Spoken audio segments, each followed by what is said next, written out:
ফিরে এলাম শরৎচন্দ্র চট্টোপাধ্যায়ের বরদিদি উপন্যাসের চতুর্থ পর্ব নিয়ে। আজকের পর্বটি শুরু করার আগে আগের পর্বটি একটু ছোট্ট করে বলে দিই। বিদেশে যাওয়ার স্বপ্ন নিয়ে এক অজানা কলকাতা শহরে পালিয়ে আসে সুরেন্দ্রনাথ। সে ভালো ঘরের ছেলে, নিজে হাতে সে কিচ্ছুটি করার ক্ষমতা রাখে না, তাও কিছু করার আশায় সেই কলকাতা শহরে ছুটে আসে। কিন্তু তার হয় না।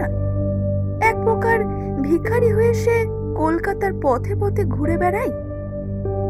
এমনই হঠাৎই একদিন ব্রজরাজ বাবু নামক এক জমিদারের কাছে সে আশ্রয় পায় জমিদারের ছোট কন্যা প্রমীলার মাস্টার মশাই হিসেবে।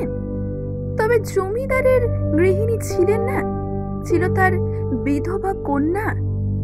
মাত্র 16 বছর বয়সে সে বিধবা হয়েছে, আর ওনাকে সকলে বরদিদি বলে সম্বোধন করে। আর অজান্তেই সুরেন্দ্রনাথের বরদিদিও সে হয়ে ওঠে। কিন্তু সুরেন্দ্রনাথ কি বরদিদি, কি তার পরিচয় কিছুই জানতো না। শুধুমাত্র জানতো বরদিদি বলে কেউ আছে, আর এই বরদিদির নাম হলো মাধবী। আর এর পরের কাহিনীটি আজকের এই পর্বে আপনি শুনতে চলেছেন। চলুন তাহলে শুরু করা যাক। তার আগে আমি সায়ন্তিকা, শুরু হচ্ছে বরদিদি।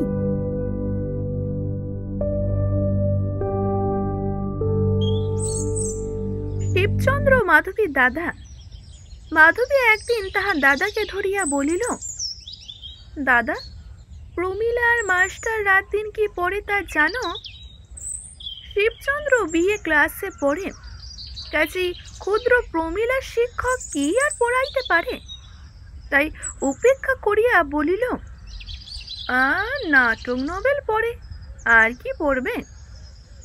মাধবীর বিশ্বাস হইল না। প্রমীলাকে দিয়া একখানা পুস্তক লুকাইয়া আনিয়া তাহার দাদার হাতে দিয়া বলিল, এই দেখো না, নাটক নভেল বলে তো বোধ হয় না। শিবচন্দ্র আগা করে কিছুই বুঝিল না, শুধু এইটুকুই বুঝিল যে ইহার এক বিন্দুও তাহার জানা নাই, এবং এ হলো একখানি গণিতের পুস্তক।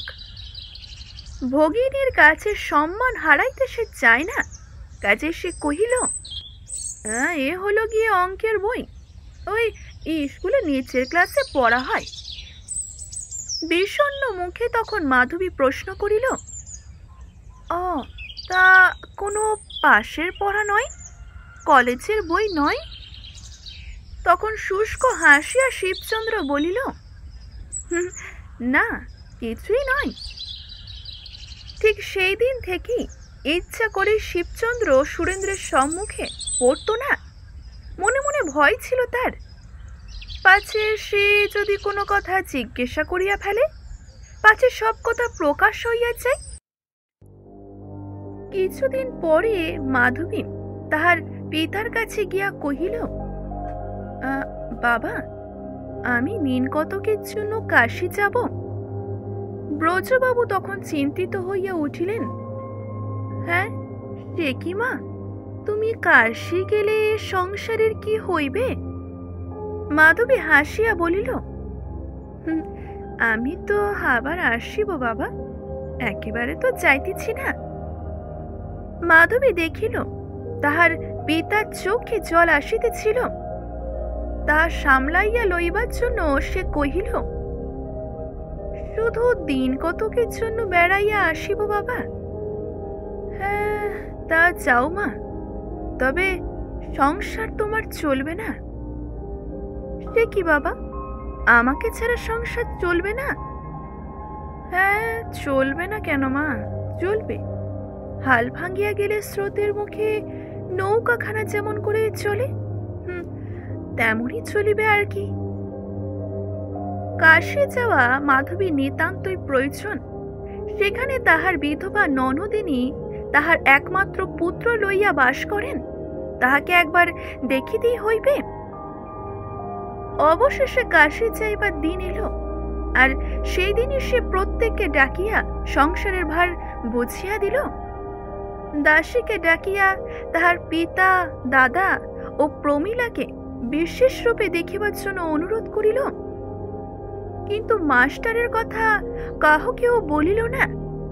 অবশ্য ভুলিয়া সে যায় নাই, ইচ্ছা করিয়াই বলিল না। তাহার প্রতি কিছু রাগ করিয়াছিল মাধবী।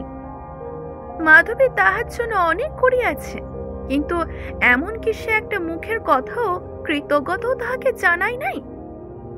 কাজেই মাধবী যেখানে যাক না কেন, ওই উদাসীনটিকে জানানোর তো কোনো প্রয়োজন নাই। সুরেন্দ্রনাথ বাড়ির ভেতরে প্রবলেম সলভ করিতেছিল। প্রমীলা কহিল, কাল রাত্রিরে বরদিদি কাশী গিয়াছেন। তখন অবশ্য কথাটা সুরেন্দ্রের কানে যায় নাই, কিন্তু দিন দুই পরে যখন সে দেখিতে পাইল 10টার সময় স্নানাহারের কোনো পীড়াপিড়ি আর আসে না, কোনোদিন বা 1টা 2টা বেজে যায়। আবার কাপড় চোপড় তাহার আর ভালো করে পরিষ্কার নাই, এমনকি জল খাবারের থালাটি পর্যন্ত সযত্ন করে সজ্জিত নহে। রাত্রে গ্যাসের চাবি কেহ বন্ধ করিতে আসে না। সুরেন্দ্রনাথের মনে হইল এ সংসারে একটা পরিবর্তন ঘটিয়াছে। গরম বোধ না হইলে লোকে যেমন পাখার সন্ধান করে না। কাজে কিছুদিন পর সুরেন্দ্রনাথ প্রমীলাকে প্রশ্ন করিল, আচ্ছা প্রমীলা, বরদিদি এখানে নাই তাই না? আজ্ঞে না, দিদি তো কাশী গিয়াছেন। আবার দিন দুই পর প্রমীলাকে প্রশ্ন করিল সুরেন্দ্র, প্রমীলা, বরদিদি কবে আসবেন জানো? হ্যাঁ, 1 মাস পরে। এমনই করিয়া আরো 5 দিন অতিবাহিত হইল। সুরেন্দ্রনাথ প্রমীলাকে আবার বলিল, আচ্ছা প্রমীলা, 1 মাসের আর কত বাকি গো? সে তো অনেক দিন। পরের দিন সুরেন্দ্রনাথ বলিল, আচ্ছা প্রমীলা, বরদিদিকে তুমি চিঠি লেখো না? হ্যাঁ, লিখি বই কি। তা ওনাকে তাড়াতাড়ি আসতে লেখনি? না তো। প্রমীলা তখন তাহার মাস্টার মশাইকে বলিল, মাস্টার মশাই, বরদিদি এলে বেশ হয় তাই না? হ্যাঁ প্রমীলা, বেশ হয়। তাহলে দিদিকে আসতে লিখে দিব। সুরেন্দ্রনাথ তখনই বলিয়া উঠিল, হ্যাঁ দাও না। তা আপনার নাম লিখে দেব? হ্যাঁ বেশ, তাই দাও। দাও বলিতে সুরেন্দ্রনাথের একটুকু দ্বিধাবোধ হইল না। বরদিদিকে আসিবার জন্য অনুরোধ করা যে তাহার মানায় না, তাহা ভালো শুনায় না, এটা সে মোটেই বুঝিতে পারিল না। তবে সে না থাকিলে যে তার বড় কষ্ট, এইটা সে বুঝেছিল। তাহার অবর্তমানে যে তাহার আর চলে না।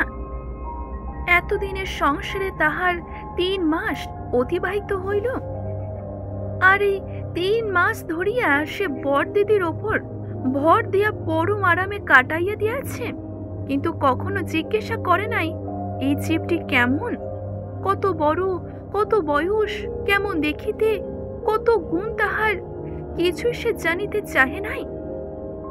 এমনকি একবার তাহার মনেও পড়ে নাই। সকলে কহে বরদিদি, সেও কহে বরদিদি। সকলেই তাহার কাছে স্নেহ যত্ন পায়, সেও পেয়েছে। বাড়িতে বিমাতার মতোই এখানে বরদিদিও তাহাকে তেমনই রাখিয়াছে। কাজেই বরদিদি ভিন্ন তাহার এক দণ্ড চলিতে পারে না। সে মানুষটিকে দেখে নাই, মানুষটির সাথে পরিচিত হয় নাই, শুধু তাহার নামটি সে চেনে, লোকটিকে সে চেনে না। নামটি তাহার কাছে সর্বস্ব। ঠিক লোক যেমন ইষ্ট দেবতাকে দেখিতে পায় না, শুধু নামটি শিখিয়া রাখে, দুঃখে কষ্টে সেই নামটির সম্মুখে সমস্ত হৃদয় মুক্ত করে। শূন্য দৃষ্টিতে কাহকেও যেন দেখিতে চাহে, তেমনি আজকে দুঃখ পাইয়া সুরেন্দ্রের মুখে উচ্চারণ হইল, বরদিদি। তখনও সূর্যোদয় হয় নাই, পূব দিকে রঞ্জিত হইয়াছে মাত্র। প্রমীলা আসিয়া তখন নিদ্রিত সুরেন্দ্রনাথের গলা জড়াইয়া ধরিয়া বলিল, মাস্টার মশাই। সুরেন্দ্রনাথের অলস চক্ষু দুটি একটু উন্মুক্ত হইল। কি প্রমীলা? বরদিদি এসেছেন? তখনই সুরেন্দ্রনাথ উঠিয়া বসিল, প্রমীলার হাত ধরিয়া বলিল, চলো চলো তবে দেখে আসি কি। এই দেখিবার বাসনাটি সুরেন্দ্রনাথের মনে কেমন করিয়া উদয় হইল তাহা বলা যায় না, এবং এতদিন পরে কেন যে সে প্রমীলার হাত ধরিয়া চক্ষু মুছিতে মুছিতে ভেতরে চলিল তাহও বুঝিতে পারা গেল না। মাধবীর কক্ষের সম্মুখে দাঁড়াইয়া প্রমীলা ডাকিল, বরদিদি। মাধবী তখন শশব্যস্ত হইয়া দাঁড়াইয়া উঠিল, মাথার ওপর এক হাত কাপড় টানিয়া এক পাশে সরিয়া দাঁড়াইল। সুরেন্দ্রনাথ কহিতেছিল, বরদিদি, তোমার জন্য আমি বড় কষ্টে। মাধবী তখন জিভ কাটিয়া মনে মনে বলিল, ইস, ছি ছি, কি লজ্জা।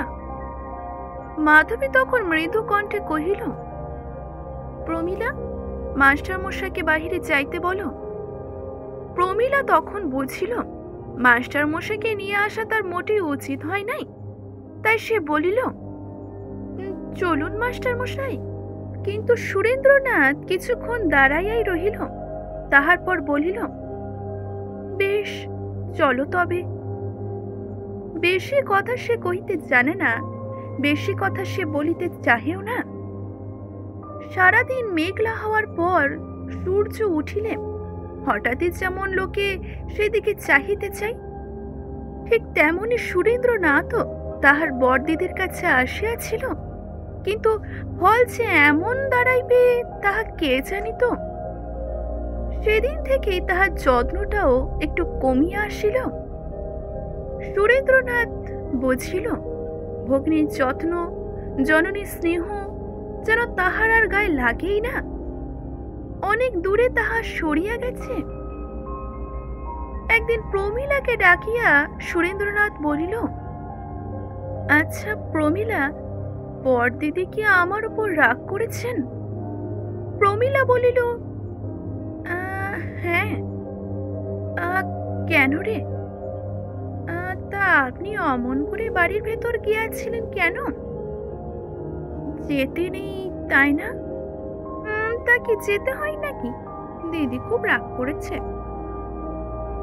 সুরেন্দ্র পুস্তকখানা বন্ধ করিয়া বলিল, তাই তো। ফিরে এলাম শরৎচন্দ্র চট্টোপাধ্যায়ের বরদিদি উপন্যাসের চতুর্থ পর্ব নিয়ে। আজকের পর্বটি শুরু করার আগে আগের পর্বটি একটু ছোট্ট করে বলে দিই।